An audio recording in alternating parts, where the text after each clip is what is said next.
أختم حديثي بهذا النص الوارد في كتاب مسائل الإمام أحمد. بودي أنه المشاهد الكريم يلتفت: مسائل الإمام أحمد بن حنبل، رواية إسحاق ابن إبراهيم بن هاني النيسابوري، أعدها للنشر أبو الأشبال أحمد بن سالم المصري، دار التأصيل ودار المودة. في هذا الكتاب هناك في الرقم 1866 يقول: وسمعت أبا عبد الله، يعني من؟ يعني أحمد بن حنبل. نعم. وقال له دلويه: سمعت علي بن الجعد. أنا قبل أن أقرأ النص أريد أن أقول من هو دلويه ومن هو علي بن الجعد.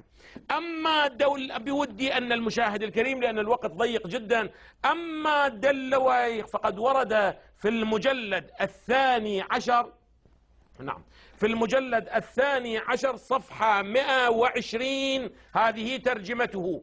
قال الإمام سير أعلام النبلاء الجزء 12، الإمام المتقن الحافظ الكبير، إلى أن يقول ويلقب أيضا دلويه. قال: حدث عنه البخاري وأبو داود والترمذي والنسائي، إلى أن يقول: وقال أبو حاتم صدوق، وقال إبراهيم ابن أروم: ليس على بسيط الأرض أحد أوثق من زياد بن أيوب. هذا من؟ هذا دلوي.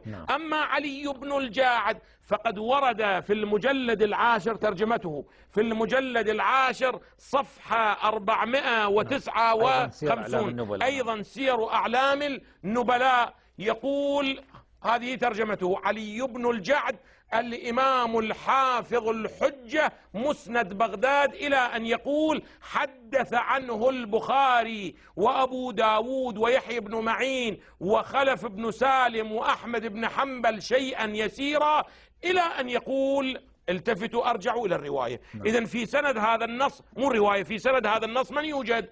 أرجع أقول: وسمعت أبا عبد الله، الراوي يقول: وقال له دلويه الذي قرأنا ترجمته، وهو أنه لا يوجد على بسيط الأرض من أوثق منه.